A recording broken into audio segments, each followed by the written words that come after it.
যে ব্যক্তি এই দোয়াটি একবার পড়বে তার 30 বছরের কাজা নামাজের গুনাহ মাফ হবে ইনশাআল্লাহ। দোয়াটি হলো রব্বানা তাকাব্বাল মিন্না ইন্নাকা আনতাস সামিউল আলিম ওয়া তুব আলাইনা ইন্নাকা আনতাত তাওয়াবুর রহিম।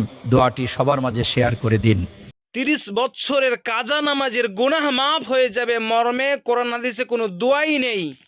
ঘুমের কারণে বা ভুলে যাওয়ার কারণে যদি নামাজ ছুটে যায়, যখন তার স্মরণ হবে বা যখনই ঘুম ভাঙবে তখনই সে নামাজটা আদায় করে নেবে। সহিহ বুখারী হাদিস নাম্বার 597 নম্বর হাদিস।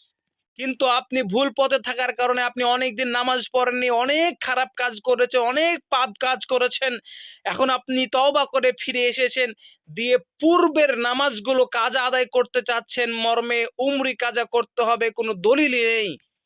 ফুরকান আয়াত নম্বর 70 আল্লাহ তাআলা বলেন, ইল্লা মান তাবা ওয়া আমানা ওয়া আমিলা আমালান সালিহান ফাউলাইকা ইউবাদদিলুল্লাহু সাইয়্যাতিহিম হাসানাতিন ওয়া কানাল্লাহু গফুরুর রহিম। কিন্তু যে ব্যক্তি তওবা করেছে এবং ঈমান এনেছে আর ভালো ভালো কাজ করেছে, ওরাই তারা যাদের খারাপগুলোকে আল্লাহ পুণ্যতে পাল্টে দেন। এমত অবস্থায় আল্লাহ তো ক্ষমাময় দয়াময় হয়ে থাকেন।